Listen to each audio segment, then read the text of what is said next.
Okay, sandali muna. Nawala tayo sa ere mga kapatid. Oh. Biglang nawala ang kuryente.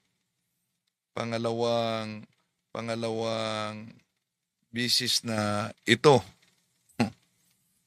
So ngayon, ipagpatuloy po natin ang ating pagtalakay. Sandali muna, may tumatawag. Ipagpatuloy natin ang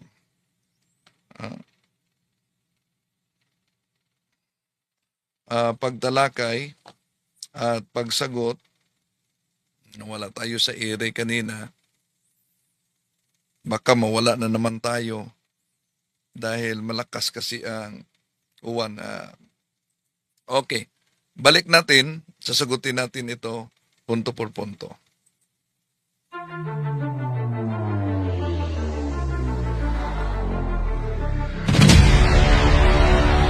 Ito na ang pinakita natin kanina. So, dito tayo sa naunang sinabi ay kaugnay sa Revelation. Ang Biblia ay punong-puno ng propesiya na mangyayari pa sa hinaharap. At isa nga sa mga libro ng Biblia ay ang Book of Revelation, kung saan dito na isulat ang mangyayari sa hinaharap. Sa dami ng propesiya na nakasulat sa Book of Revelation, may isang propesiya tungkol sa tinatawag na babaeng Babilonya. Kung babasahin natin ang Pahayag chapter 17 verse 3, "Noon ay nasa ilalim ako ng kapangyarihan ng Espiritu at hinatid ako ng anghel sa dakong ilang. Nakita ko roon na isang babaeng nakasakay sa isang pulang halimaw. Ang halimaw ay may 7 ulo at 10 sungay. Nakasulat sa buong katawan nito ang lahat ng paglapastangan sa Diyos. Ang damit ng babae ay kulay ube at pula. Ang kanyang mga alahas ay ginto, mahalagang bato at perlas. Hawak niya ang isang gintong kopa na puno ng kanyang kasumpa-sumpang mga gawa at kahiyahiyang kahalayan. Nakasulat sa kanyang noo ang isang pangalang may lihim na kahulugan, ang tanyag na Babilonya, ang ina ng mga nangangalunya at lahat ng kahalayan sa lupa. At nakita ko ang babaeng ito'y lasing sa dugo ng mga hinirang at ng mga martir, ang mga pinatay dahil kay Jesus. Nang gilalas ako nang makita ko siya."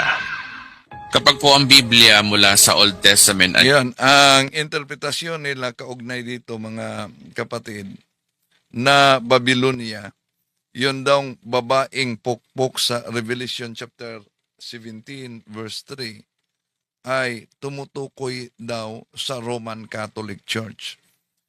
Isa sa mga pangalawang Bible nila, yung aklat talaga na ginagamit at ang may akda ay si Ralph Wodrow.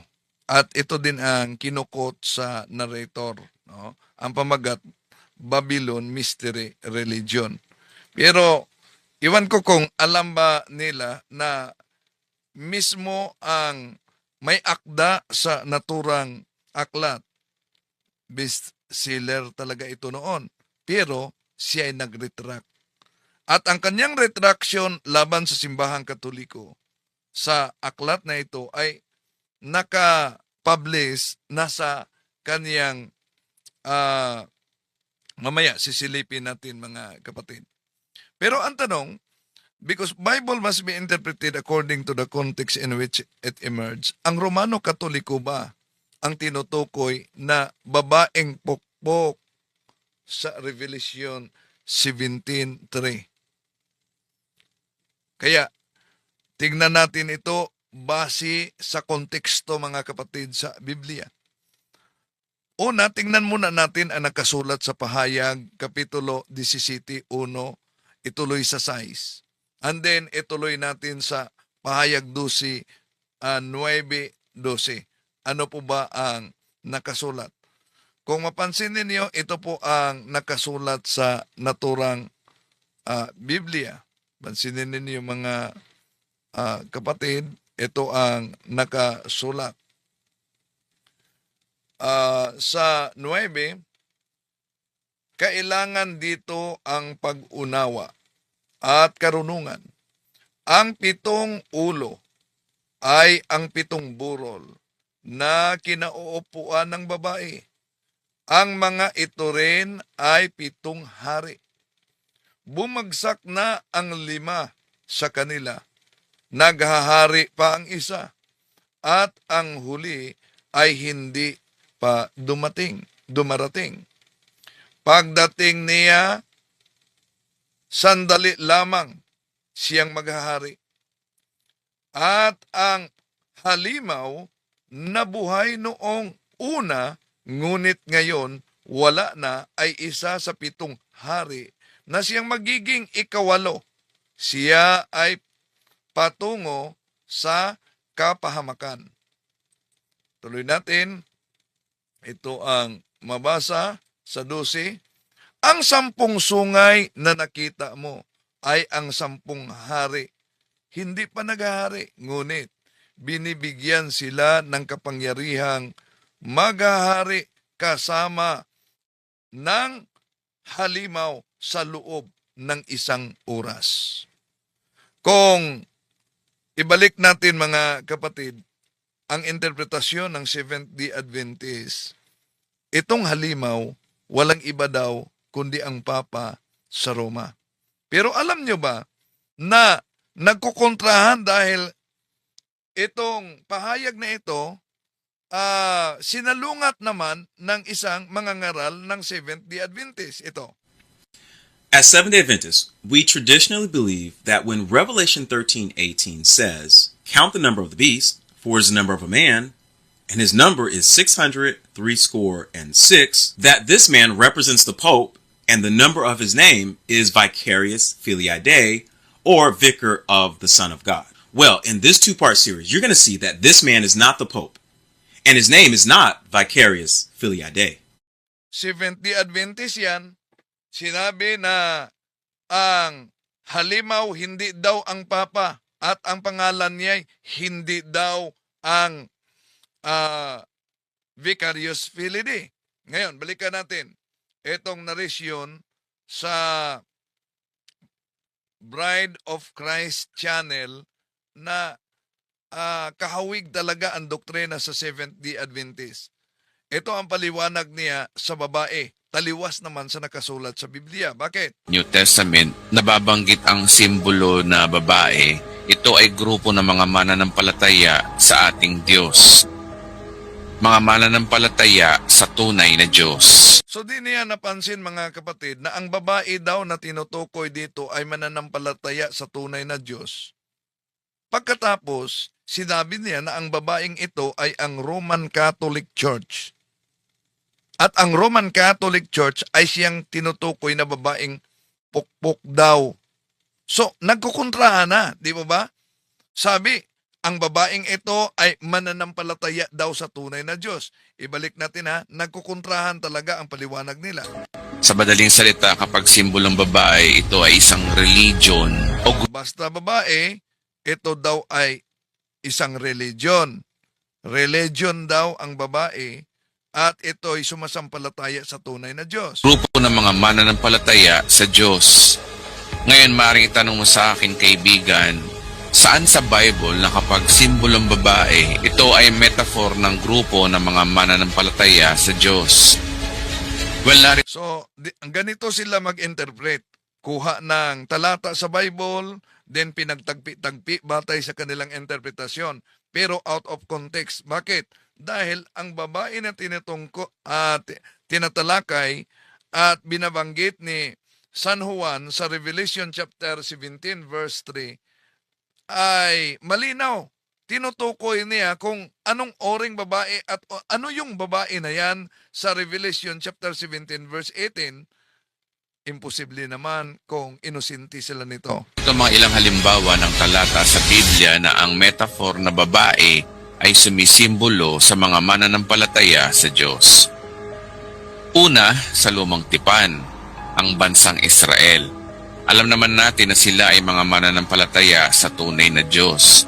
At ayon sa Biblia, ang tingin ng Diyos sa kanila ay isang babaeng iniibig. Ang Biblia ay maliwanag dito. Kung babasahin natin ang Hosea chapter 2 verse 19 to 20, Sandali muna, may nag-message, nag-comment, mahina daw ang audio. Mahina ba ang audio? Paki-comment na din kung mahina ba talaga ang audio. Mahina daw ang audio. Kayo dyan, sis Hilda? Mahina ba? Tuloy natin ha. Okay ra. Ikaw ay aking magiging asawa magpakailanman, Israel. Magbubuklod tayo sa katwiran at katarungan sa wagas sa pag-ibig at pagmamalasakit sa isa't isa. Ikaw ay magiging tapat kong asawa at kikilalanin mo ako nga si Yahweh. Imagine mga kapatid, tingnan ninyo ang ganitong modus ng anti-Catholic.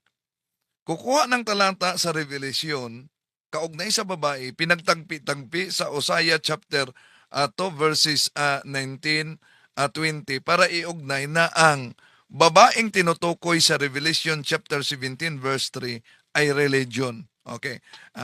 Pero i-expose natin ang kasinungalingan na kanilang ikinakalat. Verse na yan nagpapatunay na ang tingin pala ng Diyos sa mga mananampalataya or specifically sa bansang Israel ay isang asawang babae. Meaning, ganyan ang tingin ng Diyos sa bansang Israel na parang babaeng asawang sinusuyo. Kaya simbolong babae ang tingin ng Diyos sa mga mananampalataya. Yan po ay halimbawa sa Old Testament. Pangalawa, sa New Testament, ito ay ang iglesia. Ayon sa sinasabi ni Apostol Pablo, ang mga mananampalataya kay Kristo ay inahalin tulad din sa asawa o babaeng ikakasal.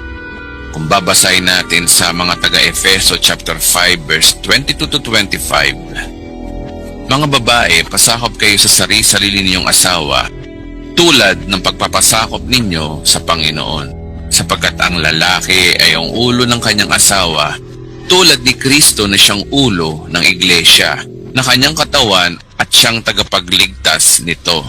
Kung paanong nasasakop ni Kristo ang iglesia, gayon din naman ang mga babae ay dapat pasakop ng lubusan sa kanilang asawa. Mga lalaki, mahalin ninyo ang inyong asawa na gaya ng pagmamahal ni Kristo sa iglesia. Inihandog niya ang kanyang buhay para sa iglesia. Sa verse na yan, hinahalin tulad ni Apostol Pablo na yung mga mananampalataya ay hinahalin tulad sa mag-asawa. Bagamat ang context ng verse na ito ay payo sa mag-asawa, pero ang hugot ni Apostol Pablo dito ay na si Kristo ay lalaki at ang kanyang church ay hinahalin tulad sa asawang babae. Kaya yung mga mananampalataya kay Kristo ay binansagan sa Biblia ng Bride of Christ. Sinabi din sa Revelation chapter 19 verse 7, "Let us rejoice and be glad and give Him glory, for the wedding of the Lamb has come, and His bride has made herself ready." Sa verse na yan, ang kordero ay symbolic na si Kristo at ang church ay yung babaeng asawa o yung bride. Pagpapatunay na ang church o yung mga mananampalataya kay Kristo ay nahalin tulad sa asawang babae ni Kristo. At nabanggit diyan yung lamb. Sino yung lamb? Ayon sa John chapter 1 verse 29 na si Kristo ay ang kordero ng Diyos, kaya ang lamb diyan ay si Kristo. Ngayon, nabanggit diyan na si Kristo ay may bride. Sino yung bride? Ang sagot ay sa mga sumusunod na verse. Verse 8, "Fine linen and bright and clean was given her to wear. Fine linen stands for the righteous acts of the saints." So yung bride daw dito ay yung saints, yung mga mananampalataya kay Kristo. Kaya dyan nakuha ang metaphor na ang church ay ang the bride of Christ.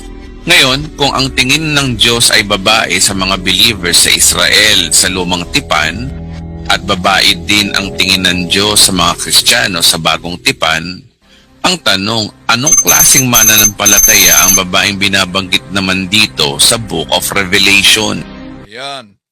Wala tayong tutol mga kapatid. Una, lilinawin natin sa mga talatang ginamit niya na ang iglesia ay ang mystical body of Christ, ang iglesia ay babae. Pero total tayo sa interpretasyon na ang tinutukoy na babae sa Revelation chapter 17 verse 3 ay iglesia. Bakit? Dahil malinaw na inihayag ni San Juan kung anong oring babae at iglesia ba ang tinutukoy na babae sa Pahayag Kapitulo 17:3. May karugtong yan. Huwag kasing chap-chapin. Ituloy lang sa verse 18. Kung ano, iglesia ba? Ito ang mabasa natin mga kapatid. Ang babaeng nakita mo, ang tanyag na lungsod na may kapangyarihan sa mga hari sa lupa. Ano daw ang babae na nakita? Iglesia ba? Hindi. May karugtong. Ang babaeng nakita mo ay ang tanyag na lungsod na may kapangyarihan sa mga hari sa lupa. So, dito pa lang, sapul na ang mga anti-Catholic sa mali nilang interpretasyon. Ang babae ay sumisimbolo sa isang bansa. Yung tinatawag na inang bayan o motherland, na kung saan ang babae ang ginagamit na gender, mga kapatid. So, ang babae daw na nakasuot sa kulay purple at may mga gold na precious stones, ang color na purple ay simbolo yan ng royalty. At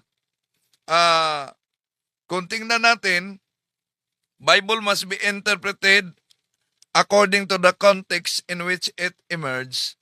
Yun ay tumutukoy noon sa pagan Roman Empire.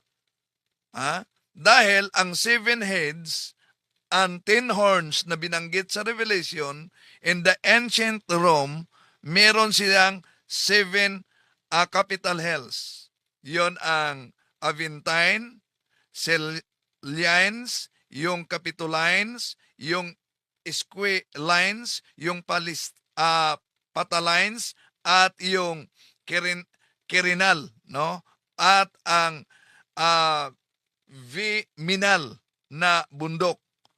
Yun ang nakabuo sa Roma noon. Kaya nga, kung tingnan natin ang kasaysayan, lalo na sa ancient and medieval history, ito po ang ating mabasa. Rome under kings, the city, the 7 hells. So, yun ay kaugnay sa before the conversion of the Roman Empire. Tandaan natin, kaya nga sinabi ko, Bible must be interpreted according to the context in which it emerged. Dahil, bakit sinabing nalasing sa dugo ang babaeng ito? Dahil, ang official na religion noon sa Roman Empire was paganism, and then Christianity was subject to persecution. Asan yan mabasa? Collier's Encyclopedia, Volume 5, page 26. Ito ang mabasa natin, mga kapatid. Paganism was the official state religion. Christianity was suspect, and Christians were subjected to persecutions. Ang tanong, dahil nabasa dito, Christians were subjected to persecution, sino ba itong Kristiyano na ito? Dahil daming mga mag-aangkin, kami po ang tinutukoy na Kristiyano dyan. Sisilipin natin ang history para hindi tayo nakabatay ayon sa history, mga kapatid. Kung sino ba talaga ang tinutukoy na Kristiyano sa history. Ito po ang mabasa natin sa Europe Before Modern Times by O'Brien. The principal reason why the Roman state tried to crush the church was a political one. The Roman government oppressed the people and ruled by force. Such a government cannot permit an organization like the Catholic Church to exist. The Christians would not adore the supreme in all things, would not accept the government cannot permit an organization like the Catholic Church, malinaw ha, to exist. The Christians would not adore the state as supreme in all things, would not accept the emperor as God. So, ang kasaysayan nagpatunay na ang mga Kristiyanong inuusig sa pagan Roman Empire, walang iba kundi ang simbahang Katoliko. Inaangkin ng mga anti-Katoliko sila daw at kinuha nila na interpretasyon yung nangyaring Inquisition. Kaya sila daw ang tinutukoy diyan. Maling-mali mga kapatid, dahil ang Kristiyanong tinutukoy, malinaw sa history, ay ang Catholic Church.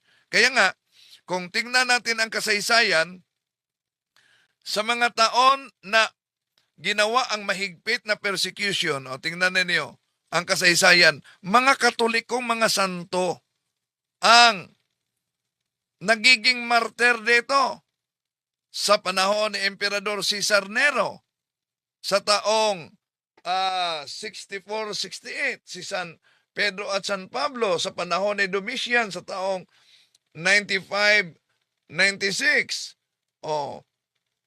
Itinapon sa Patmos si San Juan, at sa panahon ni Trajan sa taong 106, wala pang protestante dito. Sino ba ang mga namartir? Sila si Santo Clemente, Eberistos, Alexander, mga santo papa ng simbahang Katoliko yan. Sa panahon ni Marcos Aurelius, sino ang napatay? Sila si Santo Policarpio sa Smyrna, Santo Justin de Martir, Santa Cecilia. Sa pagdating naman ni Septimius Severus, ang daming napatay din, at isa na si Irenaeus, Bishop of Lyons. Sa panahon naman ni Maxim, daming mga Kristiyanos ang inuusig at pinatay. Sa panahon ni Decius, grabe din, tinotorture at inuusig, naging martir si Santa Agata. Sa taong 257, sino napatay? Ang Santo Papa na si Saint Sixtus at ang diakono na si Saint Lorenzo, Saint Lawrence. Sa panahon ni Aurelian, sa taong 274, sino napatay? Malinaw na mga Kristiyano din. At sa panahon ni Diocletian sa taong 303-305, sino napatay? Mga santo ng simbahang Katoliko. Sila si Sebastian, Agnes, Lucy, Vincent, at marami pa. Ngayon, inaangkin ito ng mga anti-Catholic na tumutukoy daw sa kanila. Aber, sinong kasama nila ang ituro nilang namatay at namartir, namartir sa taong 303 to, wala. Tayo lang mga kapatid, maliban na meron tayong unbroken line of succession, meron tayong unbroken line of succession sa mga kasama din na nagiging mga santo at mga martyrs. Tuloy natin. At kakaiba ito sa mga nakaraang babae. Sabi diyan, siya daw ay ina ng mga mangangulunya or prostitute ang tingin ng Diyos, pero babae pa rin siya. Isang maruming babae. Kung babaeng ito ay sumisimbolo sa mananampalataya, natural na ito ay mananampalataya din kay Kristo. If we are using our common sense, this religion is a Christian religion.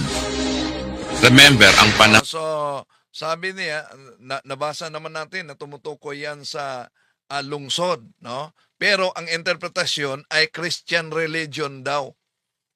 So, una, during the time of St. John, wala namang ibang Christian religion kundi ang simbahang Katoliko, dahil the word Catholic derived from Hebrews, Acts of the Apostles, chapter 9, verse 31, sa original Greek Bible in which the New Testament was written, nandyan ang Ecclesia Catholis. No? Ecclesia Catholis. Okay, tuloy natin mga kapatid. No, ituloy natin. No? Tuloy natin. Panahon ni Juan ay panahon ng Kristyanismo. Wala na sa Old Testament. Kaya again, ang religion na ito ay isang Christian religion. Ang babaeng ito ay Christian religion. Well, dito na tayo magsisimula sa pagsusunog ng kilay para malaman natin ang katotohanan kung ano ang connect ng babae. So, imagine, ang anti-Catholic nagsusunog daw ng kilay para lang ipakalat itong propaganda laban sa simbahang Katolikong maling-mali na naman. Babylonia sa Roman Catholic Church. Simulan natin yung sinasabi mismo ng Book of Revelation tungkol sa nakasulat sa noo ng babaeng ito. Ang sabi sa verse 5, nakasulat sa kanyang noo ang isang pangalang may lihim na kahulugan, ang tanyag na Babylonia, ang ina ng mga mangangalunya at ang mga kahalayan sa lupa. Yung nakasulat sa noo ang magbibigay sa atin ng clue kung sino ang babaeng ito. So, malinaw na iya'y tumutukoy sa pagan Roman Empire before the conversion of Emperor Constantine, mga kapatid. Bakit? Una, paano natin masabi na iyon ang ancient Roman o pagan Roman Empire before the conversion? Dahil tumutukoy, tinatawag yan na Babylon din noon. Bakit tinatawag na Babylon? Una, sa kasaysayan, the historical Babylon, mga kapatid, kung tandaan natin na ang mga propeta sa Old Testament, iya'y tumutukoy sa pagan supremacy na inuusig ang mga sumasampalataya at naniniwala sa Diyos. At giniba ang templo. At ang Roman Empire inherited that characters of the Babylon in the New Testament. Remember, they destroyed the Jerusalem temple in the year 70 Anno Domini, katuparan sa hula ng ating Panginoong Jesucristo, and persecuted the new God's people, the Christians. Kaya, di kayo magtaka na yung salitang Babylon is a code word for Rome na ginagamit ni San Pedro sa kanyang pagsulat. Bakit code word sa unang Pedro, Kapitulo 5, versikulo 13? Dahil ang lahat ng mga aklat na secret scroll o yung mga scrolls na papasok at lalabas, dadaan yan sa authority ng Roman Empire. Binusisi yan para makita nila kung wala bang nagbabalak na rebellion sa kanilang imperyo. Kaya ginamit ni San Pedro ang code name ng Roma, Babylonia. Kaya nga kung tingnan natin sa footnote ng 1 Peter chapter 5 verse 13 sa Latin Vulgate Bible, ito ang mabasa natin, Babylonia.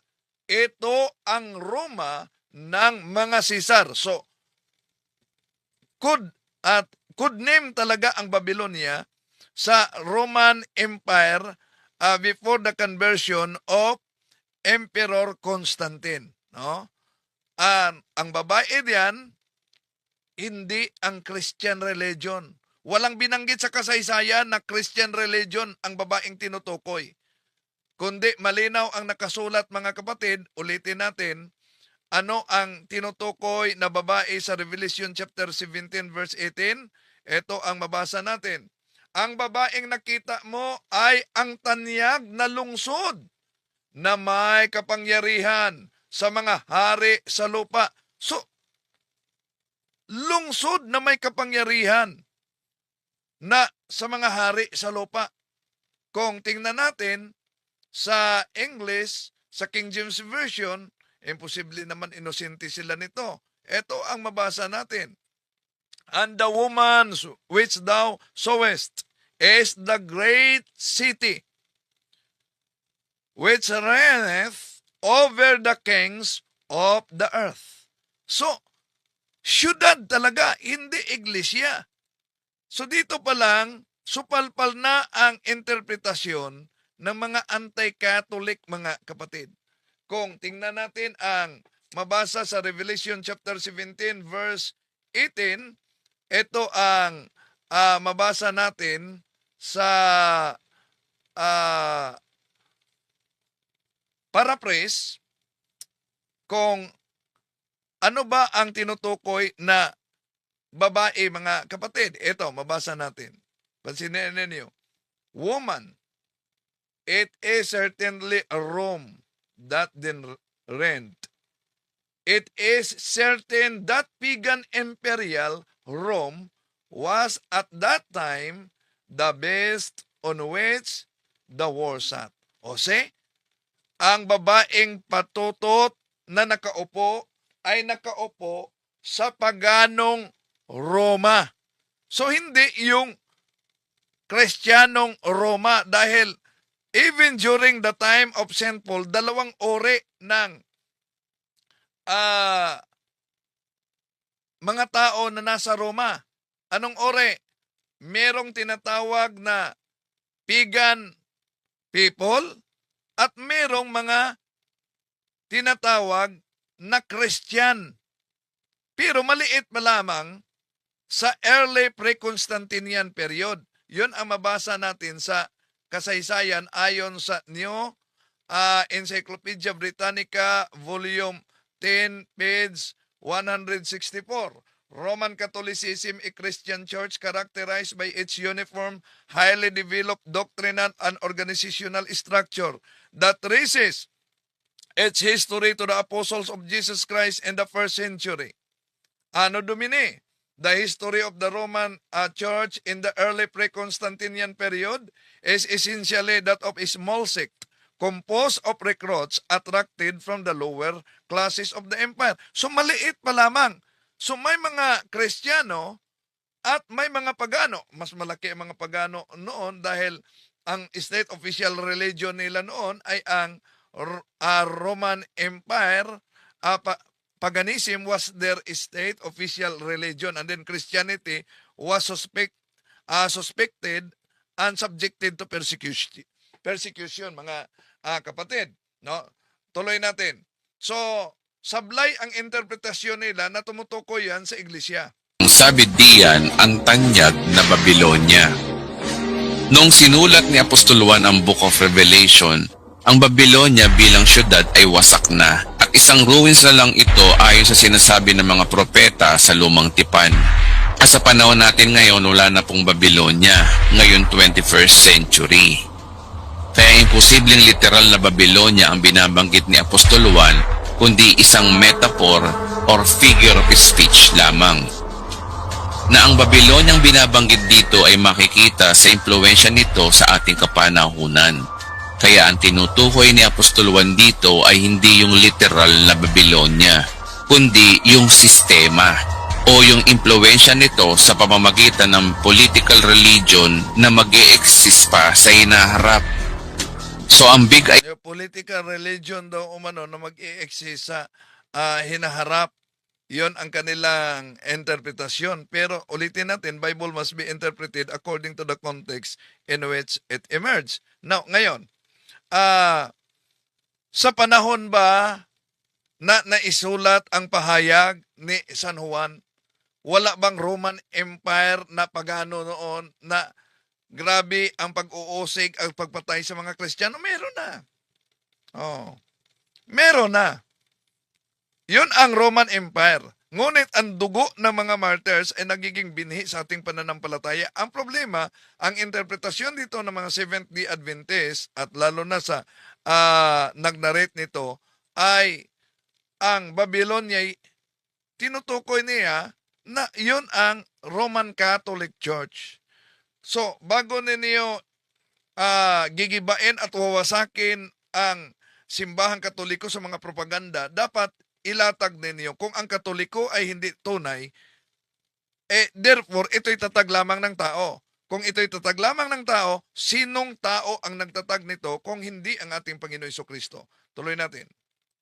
idea, isang political at religious na konektado sa Babylonia noong ancient times ang binabanggit dito.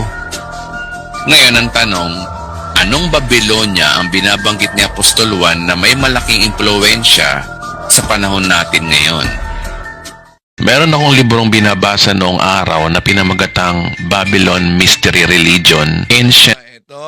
Ito ang sinabi ko sa inyo mga kapatid na aklat na Babylon Ancient Religion by Ralph Woodrow. Bakit? ito kasi na aklat, alam nyo mga kapatid, ay matagal na itong ginagamit ng mga anti-Catholic,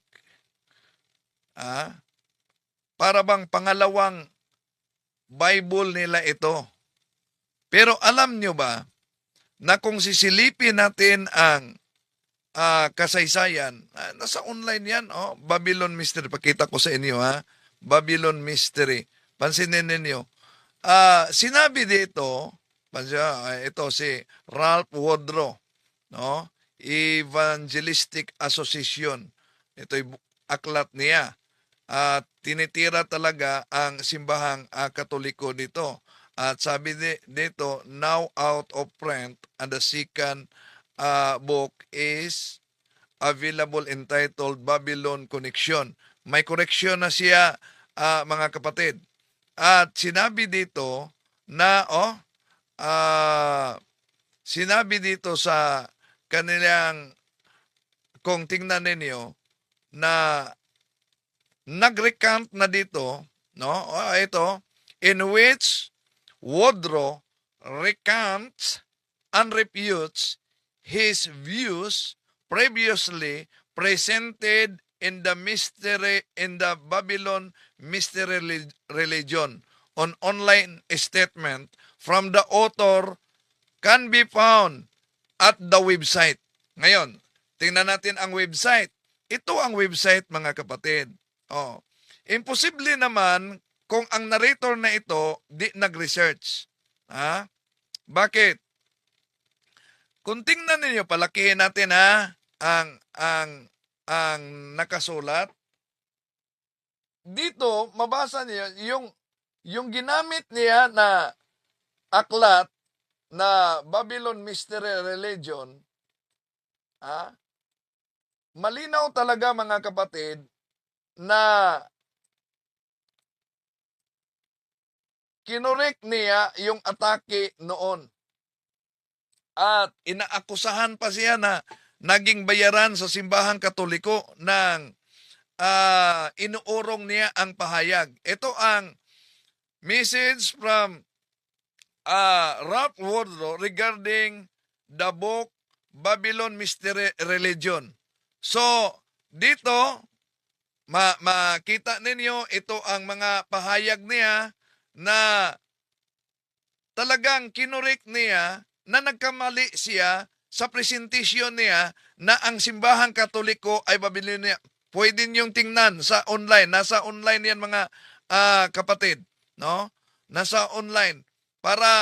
So ang narrator na ito, mga kapatid, diyan niyo makita na kulang siguro ng research. Kulang siya ng research na nag-recount na pala si Woodrow batay sa mabasa dito. Sa kanyang aklat. Imposible di niya yan. Tingnan niyo, mga kapatid, pero kahit na nag-withdraw na siya sa pahayag, ito ginagamit pa ng mga anti-Katoliko na propaganda kahit Iglesia ni Cristo at Seventh-day Adventist ang naturang aklat. Ang author nag-recount na sa pahayag, pero yung mga anti-Katoliko ay iwan ko kung di ba nila alam ang katotohanan o nagbulag-bulagan lang ba sila para magpatuloy ang kanilang pagtuligsa sa pananampalataya ng simbahang Katoliko. Okay. So tuloy natin, mga kapatid. And modern, ang sumulat dito ay si Ralph Woodrow. Pinapakita dito na ang pagan religion ay nagsimula lahat sa Babylonia. Ayon sa libro na ito, sa chapter 1 pa lang, pinapakita dito kung paano nagsimula ang pagan religion during back of time noong panahon ng Tore ni Babel. So at tinutukoy ang simbahang Katoliko. However, basahin natin yung pag-recount niya sa naturang aklat. Ito, pero patuloy pang ginagamit sa mga anti-Catholic. Imagine, imposible naman na kulang sila ng research. Oh, ito, for a number of years, my book, Babylon Mystery Religion, was very popular, enjoyed a wide circulation. Ayun talaga. Nagiging pangalawa ito, pangalawa ito na aklat at Biblia ng mga anti-Catholic. Ito ang sabi niya. According to one rumor, the Catholics put so much pressure on me. I had a heart attack and almost died. Consequently, I recanted and wrote the other book. There is no truth of this. So si Woodrow na mismo, mga kapatid, ang nagpahayag dahil nang naglabas siya ng opisyal na pahayag na hindi pala ang simbahang Katoliko ang tinutukoy na Babylonia sa Babylon Mystery Religion, meron na mga fake news. At ito ang isa sa mga sinabi niya according to one of rumors, the Catholics put so much pressure on me. I had a heart attack and almost died. Consequently, I recanted and wrote the other book. There is no truth about this. So, malinaw yan, mga kapatid.